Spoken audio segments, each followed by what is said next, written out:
Why did St. Augustine write a book called the Confessions? The reader can't help but feel that he or she is being directly addressed by St. Augustine, that the Confessions was written for us.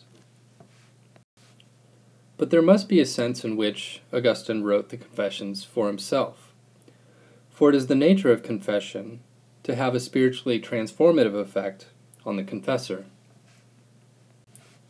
But confession also necessarily involves addressing God, so that perhaps it is God for whom St. Augustine has written. In fact, St. Augustine begins the Confessions with a prayer to God.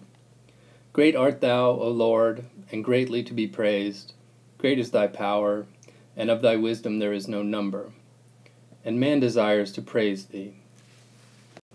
Humanity, this tiny part of creation, God has created so that he might be praised.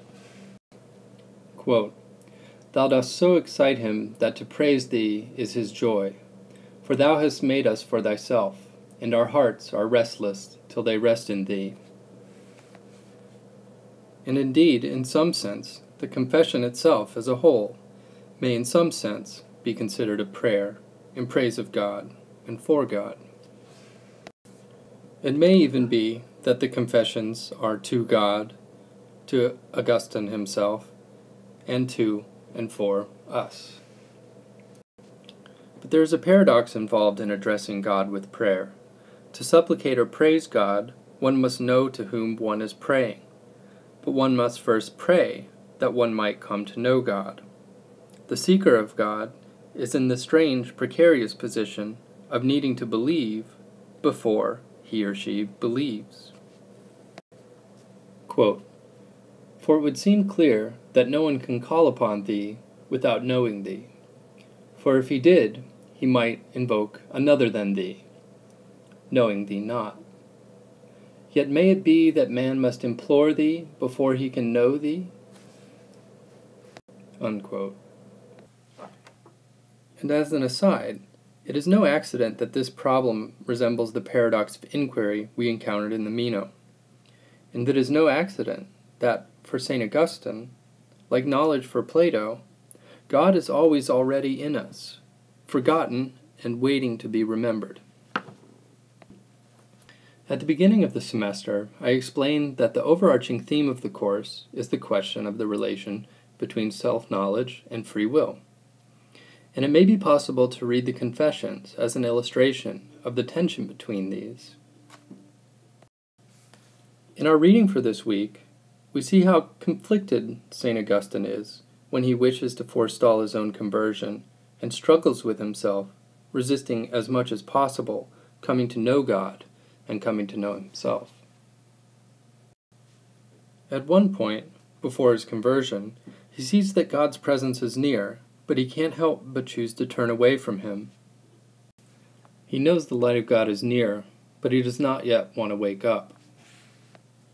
Quote, No one wants to be asleep always, yet a man often postpones the effort of shaking himself awake when he feels sluggish, and settles pleasurably into another doze, though he knows he should not. Unquote. Augustine is not ready to turn away from his life of sin and debauchery and toward a life with God. Quote, Grant me chastity and continence, but not yet, for I was afraid you would hear my prayer too soon, and too soon would heal me from the disease of lust. Unquote. He knows he is ill, but is not ready to be healed. He fights with himself, knowing his salvation is near, and at the same time knowing his present life is sickness. But he is unable to give up his old ways. Quote, The new will which I now began to have, by which I willed to worship you freely, was not yet strong enough to overcome that earlier will rooted deep through the years. Unquote. He has discovered a new will that he had not known before. He is divided against himself. Quote, My two wills, one old and one new, one carnal and one spiritual, were in conflict, and in their conflict they wasted my soul. This internal struggle weakens him, and will make necessary his call to God. But God already knows Augustine better than he knows himself. He can hide from himself, but not from God. And God can show him what he is unable to see himself.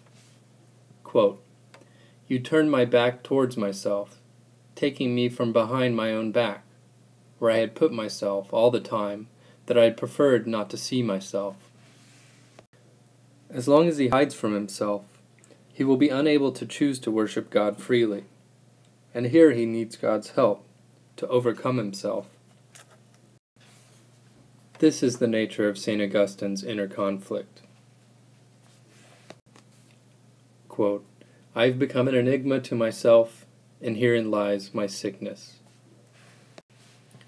Thanks for listening, and I look forward to discussing St. Augustine further with you on the forums.